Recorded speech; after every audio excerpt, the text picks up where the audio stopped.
Oh, only that people like me who spend all of our time dealing with, I think I managed to make it, with this presentation I'm actually going far beyond anything that I have any right to talk about. The Middle Ages is modern for me. So talking about the 20th century feels like I've ventured into science fiction. The character that I'm talking about is the Trappist monk, Thomas Merton. I'm just going to give you a brief view of his life. The theme that we were given for this conference was American Lives. Thomas Merton had a rather unusual American life. His American life actually began in France, where he was born, but he considered himself a Catalan in exile his whole life. Because of where he was born in southern France, he was actually close enough to the Spanish border that he could have had citizenship in Barcelona if he had wanted it. Right? So he was an American because his mother was born American. His father was actually a Welshman who grew up in New Zealand, of all places. Both of his parents were artists. They met in Paris. So they were studying art in the early 20th century, right? Both of them wanted to be professional artists. His mother was really interested in interior design. She was the daughter of a really wealthy publisher from New York, the man that he called Pop growing up, his maternal grandfather, whom he really didn't like in many ways, and that's really funny because a lot of people who knew both of them said he reminded them of Pop, and he actually, by the end of his life, he said, yes, I am my grandfather, maybe that's why we never got along. But anyway, so that was the American side of his family. The Welsh New Zealand side was his father. His father was a landscape painter who was really obsessed with color and working on landscapes. Both of his parents ultimately had what amounts to a pretty tragic story, right?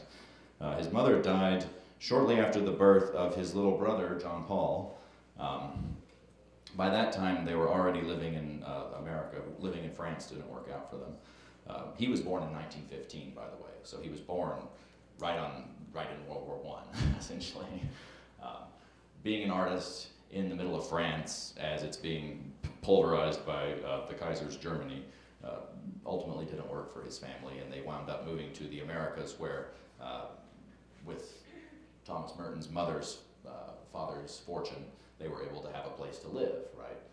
But the Mertons, Thomas's family, were very independent, right? Owen Merton, his father, didn't want to be seen as someone who sort of depended on his father-in-law for everything.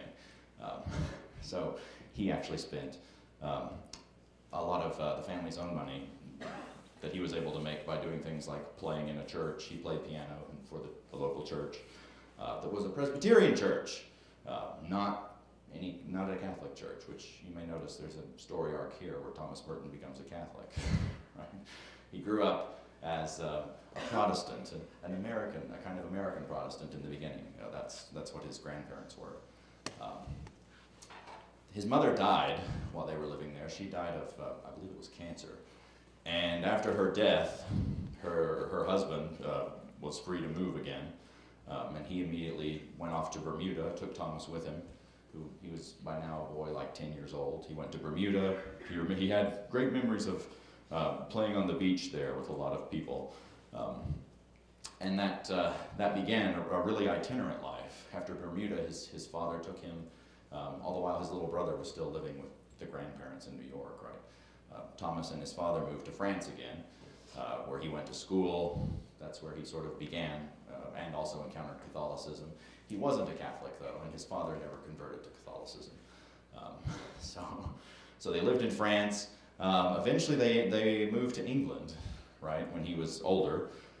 They moved to England. He became a British citizen. That's where he finished going to school, was in Great Britain, at a place called Oakham, and he actually matriculated at Cambridge and was set to get a degree there when his father died, right? His father died of a brain tumor. And so he was left with family scattered all over the world, right? His father's family still lived in New Zealand, his mother's family lived in New York, and he lived by himself in England.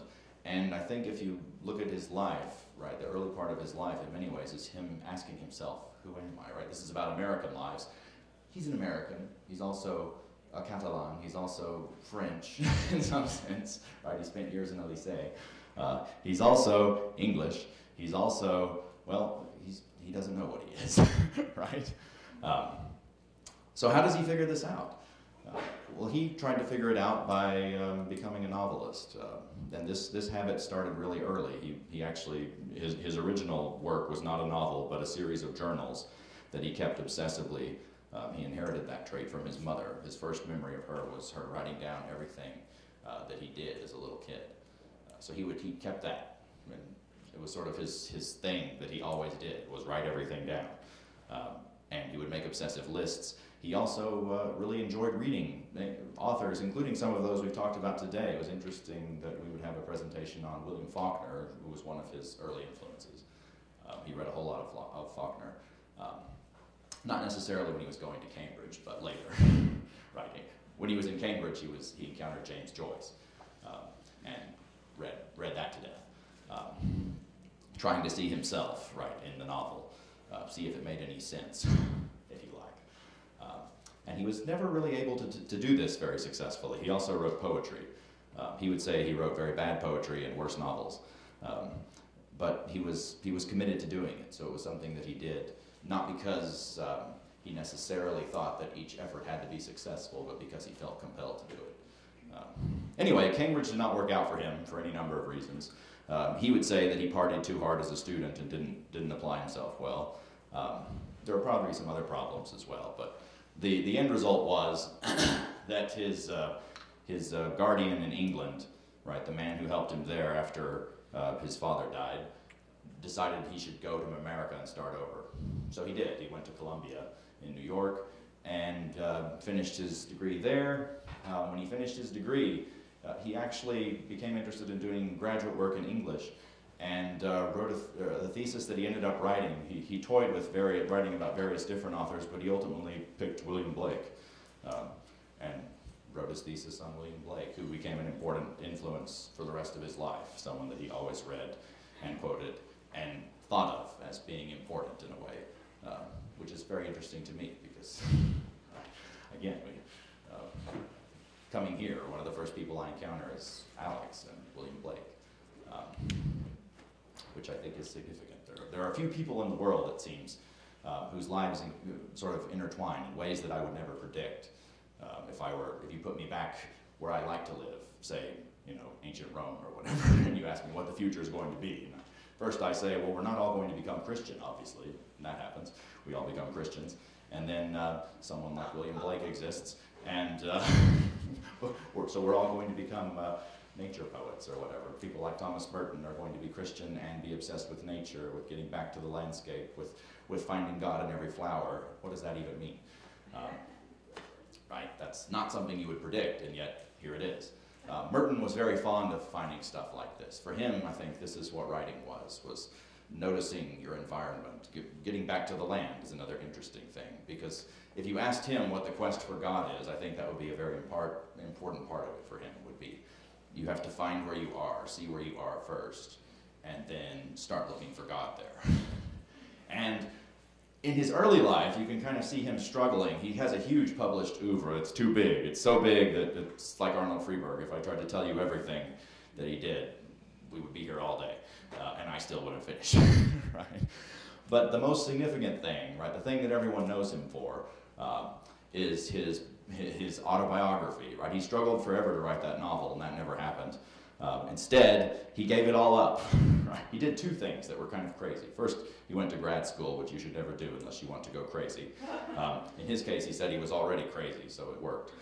He went to grad school, he wrote on William Blake. He was thinking about Gerard Manley Hopkins. He almost wrote on him instead.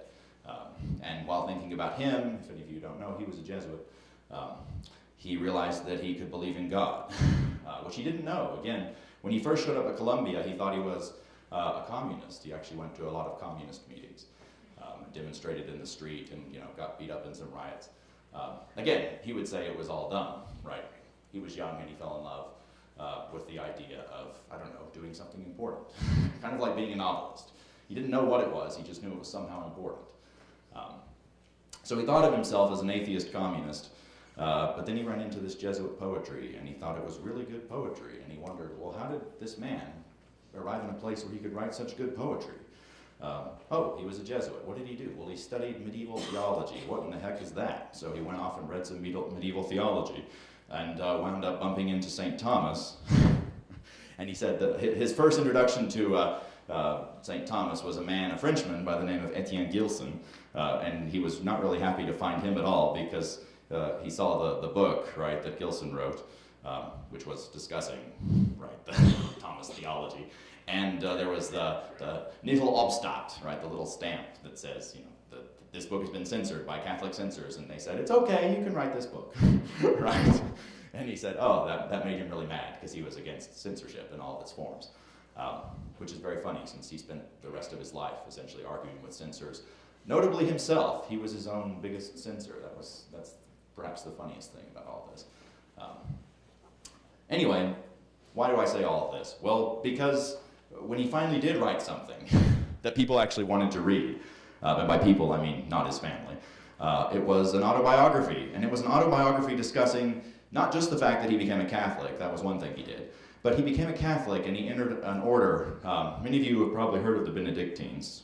That sounds normal enough. Saint Benedict, right, is one of the founders of monasticism in the West that we still know of. And by monasticism here, I mean the institutional monasticism that has rules, right?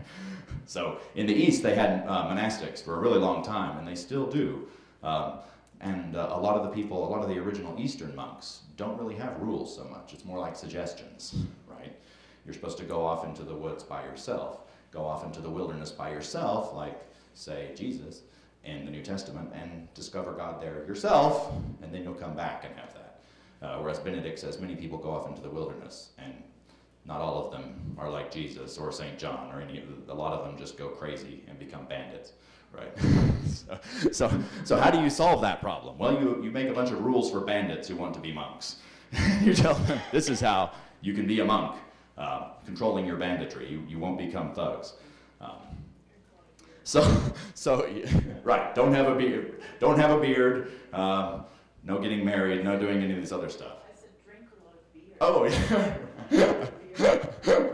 Well, the beard is important too. Beer and beard. Don't have those things. Anyway, so he joined St. Benedict's order, and he joined one of the Benedictine orders that's noted for being the most strict, right? It's called, we said Trappist monk. That goes back to the 18th century. There were a bunch of French monks at a place called La Trappe who changed the Benedictine order. How did they change it? Well, they made it even harder to be a Benedictine monk.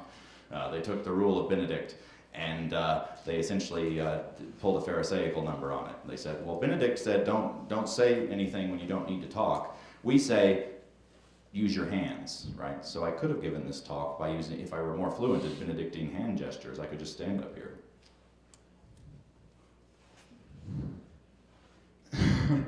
That's how a lot of them talk.